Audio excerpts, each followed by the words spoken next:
गणेशाय नमः। ओम सरस्वती नमः। शक्ति साम सदाशिवाय नमः।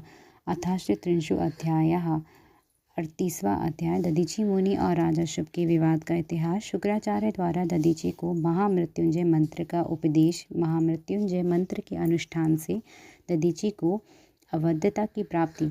सूत जी बोले, अत्यंत बुद्धिमान ब्रह्मा का यह वचन सुनकर द्विज श्रेष्ठ नारद विस्मित होकर प्रसन्नता पूर्वक उनसे पूछने लगे। नारद जी बोले, हे ब्रह्मन, भगवान विष्णु शिव जी को छोड़कर देवताओं के साथ दक्ष के यज्ञ में किस कारण से गए, जहाँ उनका तिरस्कार ही हुआ? इसे बताइए। क्या वे प्रलयकाली पराक्रम वाले शंकर को नहीं जानते थे? उन्होंने अज्ञानी की भांति शिवगणों के साथ युद्ध क्यों किया? हे कृपानिधि, हे करुणानिधि, यह मुझे बहुत बड़ा संदेह है। आप उसे दूर कीजिए और प्रभु मन में उत्साह पैदा करने वाले शिव चरित्र को कहिए।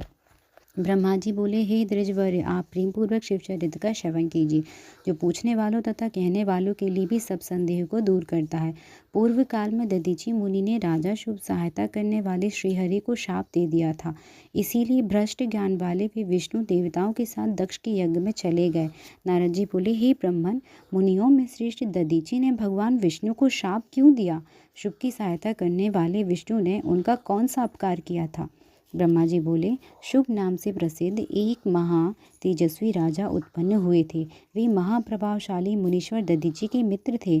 पूर्व काल में लंबे समय के तप के प्रसंग को लेकर शुभ और दधीचि में महान अनर्थकारी विवाद आरंभ हो गया, जो तीनों लोगों में विख्यात हो गया। उस विवाद की वेदविद शिव भक्त दधीचि ने कहा कि तीनों वर्णों में ब्राह्मण ही श्रेष्ठ है, इसमें संदेह नहीं। महामुनि दधीचि की यह बात सुनकर धन के मद से विमोहित हुआ। राजा शुभ ने इस प्रकार प्रतिवाद किया।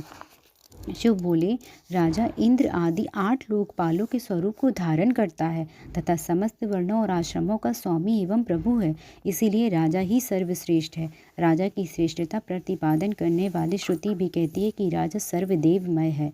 इसीलिए हे मुनि, जो सबसे बड़ा देवता है वह मैं ही हूँ। अतः हे चौवन पुत्र, राजा ब्राह्मण से श्रेष्ठ होता है। आप इस संबंध में विचार करें और मेरा अनादर ना करें।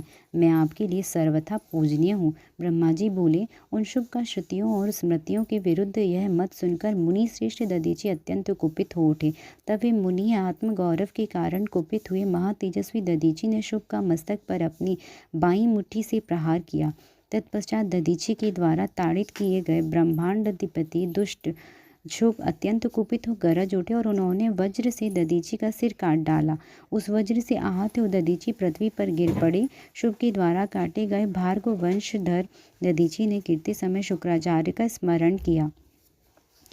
तब योगी शुक्राचार्य ने आकर शुभ के द्वारा दधीचि के काटे गए शरीर को तुरंत जोड़ दिया।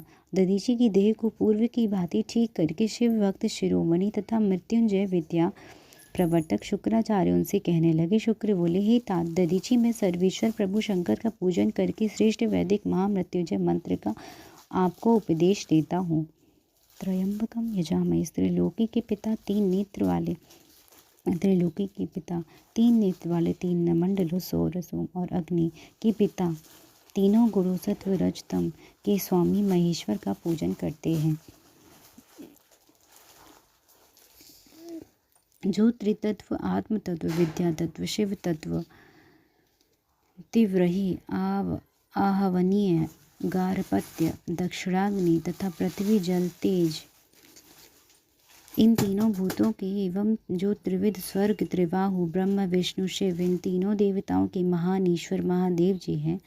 सुगंधिम पुष्टिवर्धनम, महामृत्युंजय का यह द्वितीय चरण है। जैसे फूलों में उत्तम गंध होती है, उसी प्रकार भी भगवान शिव संपूर्ण भूतों में, तीनों गुणों में, समस्त कृत्यों में, इंद्रियों में, अन्य देवों में और गणों में उनके प्रकाशक सारभूतात्मक के रूप में व्याप्त है। अतीव सुगंध युक्त एवं संपूर्ण देवताओं के ईश्वर है। द्रजोत्तम, जिन महापुरुष से प्रकृति की पुष्टि होती है। हे सुब्रत, महतत्व से लेकर विशेष पर्यंत विकल्प के जो स्वरूप है। हे महामुनि, जो विष्णु पितामह मुनिगण इंद्रियादि सहित समस्त देवताओं की पुष्टि का वर्धन करते हैं, इसीलिए वे पुष्टिवर्धन है।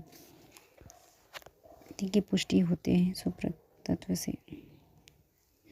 वे देव रुद्र अमृत स्वरूप हैं, जो पुण्य कर्म से, तपस्या से, स्वाध्याय से, योग से अथवा ध्यान से उनकी आराधना करता है, उसे वे प्राप्त हो जाते हैं।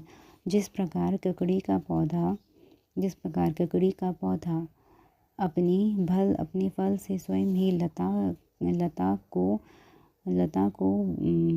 बंधन में बांधे रखता है और पके जाने पर स्वयं ही उसे बंधन से मुक्त कर देता है, ठीक उसी प्रकार बंधन मोक्षकारी प्रभु सदाशिव अपने सत्य से जगत के समस्त प्राणियों की मृत्यु के पाश रूप सूक्ष्म बंधन से छुड़ा देते हैं।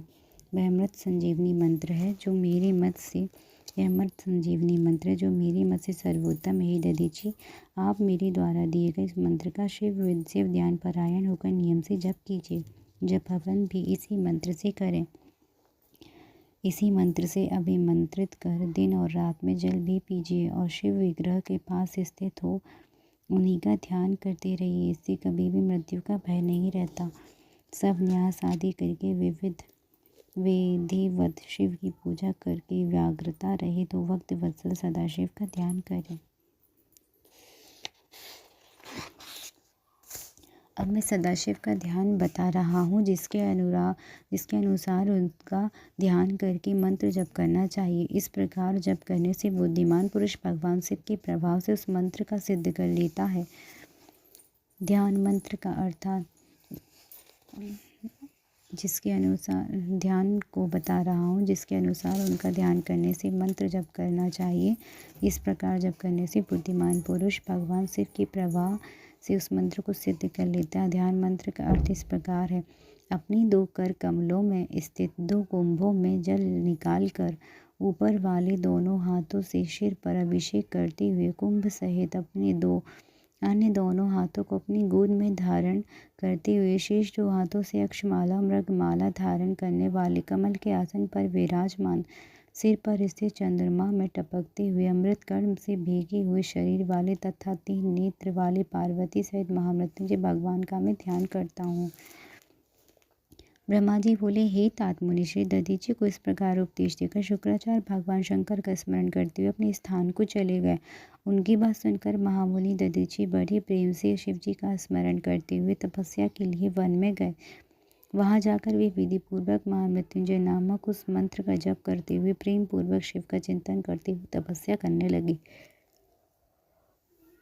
दीर्घ काल तक उस महामृत्युंजय मंत्र का जप करके तपस्या द्वारा शंकर की आराधना करके उन्होंने शिव को प्रसन्न कर लिया।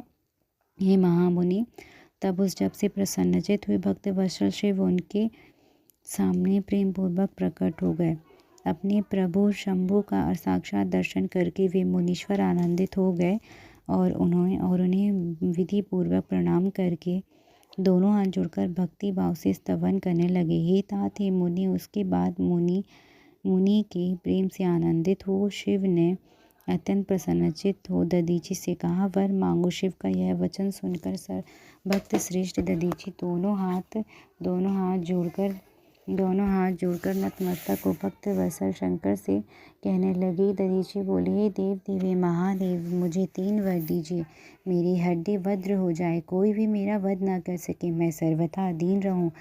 ब्रह्मा जी बोले कि कहे हुए इस वचन को सुनकर परम परमेश्वर ने तथास्तु कहा और उन दधीची को 3 वर दे दिए। शिव जी से 3 वर पाकर वेद मार्ग में प्रतिष्ठित महामुनि आनंद मग्न हो गए और शीघ्र ही राजा शुभ के स्थान पर गए। उग्र स्वभाव वाले महादेव जी से अबाध्यता अस्तित्व के वज्रमय होने और अधीनता का वर पाकर दधीची ने राजेंद्र शुभ के मस्तक पर पाद मूल से प्रहार किया। तब विष्णु की महिमा से गर्वित हुआ राजा शुभ ने भी क्रोधित होकर दधीची की छाती पर वज्र से प्रहार किया।